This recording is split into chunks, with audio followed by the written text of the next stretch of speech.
I used to think I knew everyone in my apartment building. After all, I'd been the manager for 12 years, long enough to recognize every squeaky door, every complaining tenant, every coffee stain in the lobby. But there was one door I'd never seen open. Apartment 2B. Rent records showed the same name since 1993, Mrs. Eleanor Ridge. No payments for 3 decades. None. Yet her account was never flagged, never sent to collections. Somehow, every month, the system marked her as paid in full. It made no sense. The building had changed owners twice, switched management systems, even gone digital, but Eleanor's status stayed the same: active tenant, good standing. Most managers before me seemed to avoid talking about her. When I once asked the maintenance guy, he looked uneasy. "She's special," he muttered, like that was an explanation. Special or not, unpaid rent was unpaid rent. And with the new property owners breathing down my neck about finances, I couldn't afford to ignore a 30-year free ride. One evening, curiosity got the better of me. I stood in front of 2B, holding a stack of ledgers and a polite knock ready on my knuckles. The door was old wood, chipped at the edges. Someone had hung a small brass key charm on the doorknob, no bigger than a thumb. It caught the hallway light and shimmered faintly, like it wanted to be noticed. I almost turned back. There was something unsettling about the silence behind that door. But then I knocked. After a long pause, a voice, fragile yet calm, drifted through the wood. "You must be the new one." I froze. She knew. The latch turned, slowly. And when the door opened, I saw not a hermit or a squatter, but a neatly dressed woman in her late 70s, standing with perfect posture, holding a cup of tea that smelled faintly of jasmine. "Come in," she said. "I've been expecting this visit for a long time." And just like that, the mystery that had been buried in the walls of this building for 3 decades began to uncoil, one quiet secret at a time. Sometimes the smallest key opens more than a locked door. It unlocks the truth about who we are willing to be when no one is watching. Her apartment felt like a time capsule. The wallpaper was pale green with faint gold vines, probably from the late 70s. A grandfather clock ticked steadily in the corner, its pendulum glinting in the half-light.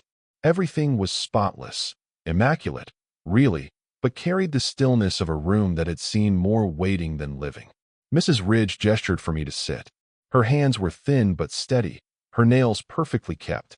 "Tea?" she asked. I nodded, mostly to buy myself a few seconds to gather my thoughts. As she poured, I noticed small details. A photo frame turned face down on a side table, a stack of envelopes tied neatly with twine, and a faded scarf draped over the back of an armchair. The scarf was a soft blue, worn at the edges, but cared for with obvious affection. Something about it felt important. "I suppose you've come about the rent," she said finally. I hesitated. "It's just a bit confusing, Mrs. Ridge. The records say you haven't made a payment since 1993, yet every audit shows your balance as current. I wanted to understand how that could be." She smiled, the kind of smile that knows more than it says. "Oh, I've paid," she murmured. "Just not in the way they expected." That sentence sent a chill through me, not because of what she said, but how calmly she said it. I asked her what she meant, but she only looked toward the window. "Do you believe," she asked softly, "that a promise can outlive the person who made it?" I didn't know how to respond. Before I could press further, she rose, moved to the old desk by the window, and opened a drawer. Inside was a small brass key, the twin of the charm hanging on her door. She held it out to me. "If you really want to understand," she said, "start with this. It opens something everyone else has forgotten exists." I turned the key in my palm. It was cool, slightly worn, but beautifully crafted. And in that moment, I realized this wasn't just about unpaid rent. It was about a debt far older and far deeper than money. Some mysteries don't begin with a question. They begin with a quiet invitation to listen. That night, I couldn't sleep. The brass key lay on my kitchen counter, catching the glow of the streetlight. I must have picked it up and put it down a dozen times. What could it open? A storage room? A mailbox? A safe? By morning, curiosity had won. I searched the building records, blueprint after blueprint. Nothing unusual, until I found a hand-drawn diagram tucked into an old lease folder, yellowed and brittle. It showed a narrow utility corridor behind the basement laundry room, and on it, in faint pencil, was written, "Service Lock, R." The key in my pocket seemed to grow heavier. Later that day, I went down to the basement. The hum of the dryers echoed through the concrete walls. Behind a loose panel, hidden by years of paint, I found a small keyhole covered in dust. It fit perfectly. Inside was a short tunnel leading to a locked iron gate. Beyond the bars, a small chamber, bare, except for a single wooden chest. But when I returned to tell Mrs. Ridge, she wasn't surprised. "I wondered how long it would take you," she said, setting down her tea. That key was meant to test who cared enough to ask why before deciding what. I frowned. "Mrs. Ridge, what's down there? Why was it sealed?" She looked at me for a long moment. "This building wasn't always apartments," she said. "It used to be a boarding house. My late husband ran it. We had rules, strict ones, but they weren't about money. Every tenant owed something different." "What kind of rules?" I asked. "The kind that measure character, not coins." She explained that each resident had once contributed something meaningful, time, care, a skill, to sustain the home. Her husband believed rent could be paid through service, through keeping the place alive. When he died suddenly in 1993, the last ledger entry he made was beside her name. It simply read, "Paid forever." The system, she said, had honored his entry ever since. But the key, that was his final test. He wanted to know, she whispered, if anyone left in this world still believed in fairness without profit. Her eyes met mine, unblinking. "Now you have to decide what that means to you." Sometimes life's real tests come disguised as someone else's unfinished story. For the next few days, I couldn't think about anything else. Every time I passed Mrs. Ridge's door, the little brass key charm seemed to gleam a bit brighter, as if reminding me that I had another, heavier one in my pocket, one I hadn't yet dared to use again. I started digging into the building's history. City records confirmed what she said. The place had once been a boarding house called Ridgehaven Home, established in 1965 by Harold and Eleanor Ridge. It had served young teachers, nurses, and veterans just starting their lives. Rent was modest, but what caught my attention were the notes in the margins of old contracts. Phrases like chores in lieu of rent and community upkeep as contribution. There was even a faded newspaper clipping featuring Harold Ridge. In it, he said, "People should earn their roof with dignity, not fear. If they give what they can, honestly, wholeheartedly, it's enough." Those words stayed with me. One evening, I took the key back down to the basement. I unlocked the iron gate this time and stepped inside the small chamber. The wooden chest waited silently in the corner, layered with dust. I opened it carefully. Inside were envelopes, dozens of them, each labeled with a tenant's name. Some I recognized from old records, some were long gone. Each envelope held a note, written in Harold Ridge's precise hand, acknowledging their contribution, for mending the garden fence, for teaching the children upstairs to read, for caring for Eleanor during winter. At the very bottom of the chest, there was one final envelope. It bore no name, just a single blue thread tied around it, the same color as the scarf in Mrs. Ridge's apartment. Inside was a letter addressed to whoever continues this place. The letter spoke of trust, humility, and the quiet duty of stewardship. Harold wrote that if the home ever fell into the hands of someone who valued people over property, the key would find its way to them. It ended with a line that made my chest tighten. "The one who opens this is my final tenant. Prove me right." As I folded the letter back into the envelope, I realized this wasn't about collecting rent anymore. It was about restoring a promise. When you inherit someone else's key, you also inherit their belief in what should never be locked away. The next morning, I went to see Mrs. Ridge again, the letter trembling slightly in my hands. She opened the door before I even knocked. "You found it," she said quietly, as though she'd been listening for that moment for 30 years. I laid the envelope on her table. "I did. Your husband. He wrote this for whoever came after him. For me, apparently." She smiled sadly. "Then he was right.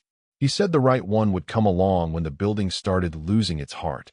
Her words hit deeper than I expected. I thought of the new owners, corporate investors with big plans to raise rents and renovate the old charm right out of the place. They had already hinted that long-term tenants like her would need to relocate. "You know they're planning to sell, don't you?" I asked. She nodded. "I know. That's why I needed you to see what this building truly is." She rose and crossed the room to that pale blue scarf draped over her chair. Carefully, she folded it in half and handed it to me. "This belonged to Harold," she said. "He used to wear it when he checked the roof in winter. He said warmth should always be shared." The scarf was softer than I expected, carrying a faint scent of cedar and jasmine. "Why give this to me?" I asked. "Because the building will ask something of you soon," she said. "And you'll have to decide whether you answer as a manager or as a caretaker." I wanted to believe I understood, but I didn't. Not yet. That afternoon, I attended a meeting with the property owners.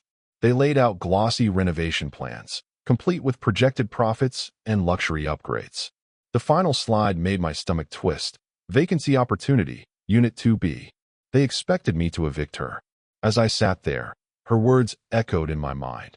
A promise can outlive the person who made it. I realized, suddenly and sharply, that the key and the scarf weren't relics, they were instructions. The test wasn't about unlocking the past. It was about deciding what kind of future I was willing to build on top of it.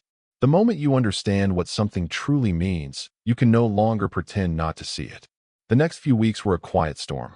The owners kept pressing for updates. Has she agreed to vacate yet? And I kept deflecting, buying time with paperwork excuses. Every delay felt like a thread I was tugging on, one that might eventually unravel everything. I tried to reason with them, to explain that Mrs. Ridge's lease was unusual, part of the building's heritage. But they didn't care about heritage. They cared about numbers. One of them even laughed. "A sentimental squatter doesn't pay the bills, my friend."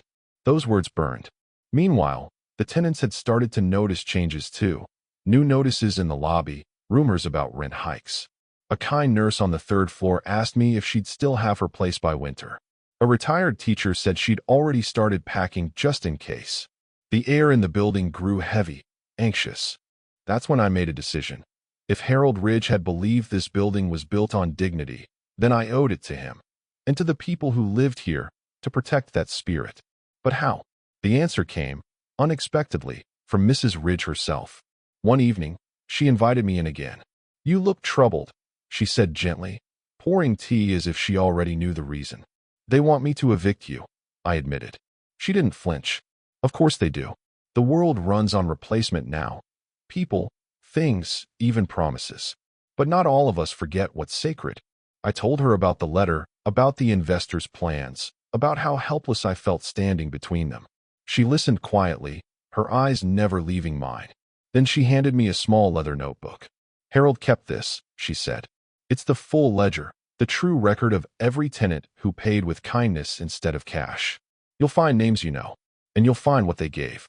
Inside were decades of entries. A young teacher who taught neighbors' children, a widower who repaired broken pipes, a nurse who cared for a sick tenant rent-free. Every name was paired with a note from Harold. Simple words like, "paid in full, in good faith." That ledger wasn't just history. It was proof, a blueprint for how to fight back. Sometimes the hardest battles aren't about winning. They're about refusing to forget what deserves to be defended. 2 mornings later, the confrontation came. The new owners arrived in tailored suits and sharp smiles, their voices echoing through the lobby as if they already owned not just the building, but the air inside it. They wanted to inspect the problematic unit, Mrs. Ridge's apartment. I stood at the doorway of 2B, blocking their path. "She's lived here since the beginning," I said, trying to keep my voice calm. "You'll need to speak with legal before entering." One of them, Weston, the lead investor, smirked. "Legal? We own this place. She's a tenant in arrears by 30 years. Do you really want to lose your job over her?"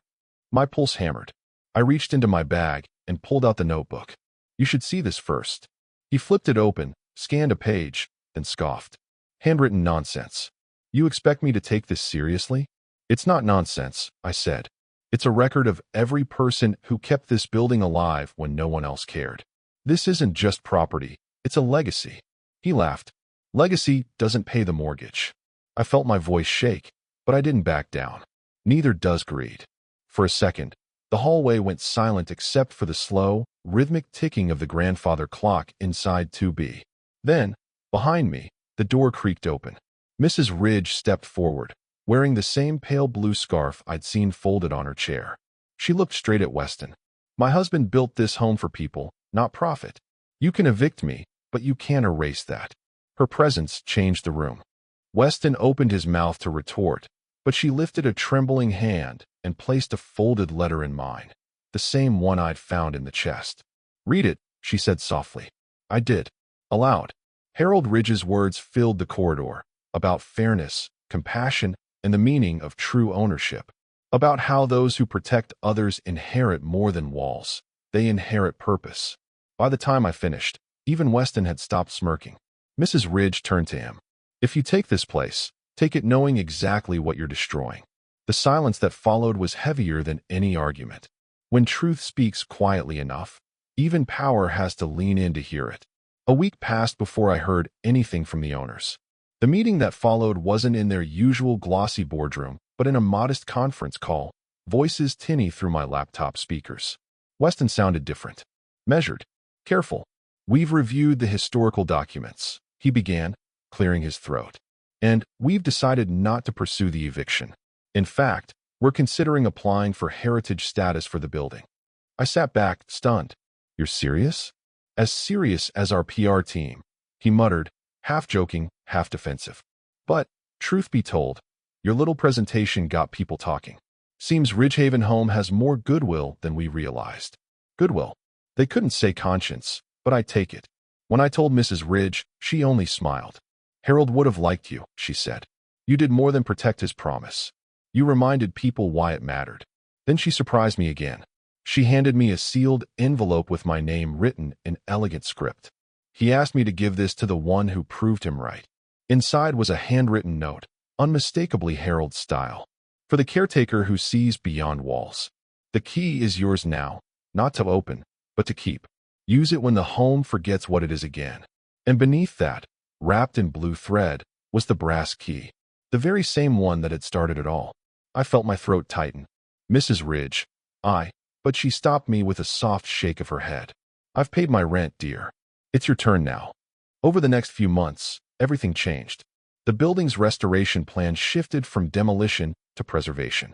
The tenants formed a small cooperative. I helped organize it. Mrs. Ridge began hosting tea again, this time inviting neighbors she'd once watched from behind her curtains. She seemed lighter, like a woman finally allowed to breathe. One spring morning, she left quietly in her sleep. Peaceful, smiling, her scarf folded neatly on the chair. I placed the brass key beside it before the paramedics came. The building felt emptier that day, but also somehow stronger, like it had remembered who it was. Some debts aren't meant to be repaid, they're meant to be honored. Months later, I still catch myself pausing outside 2B.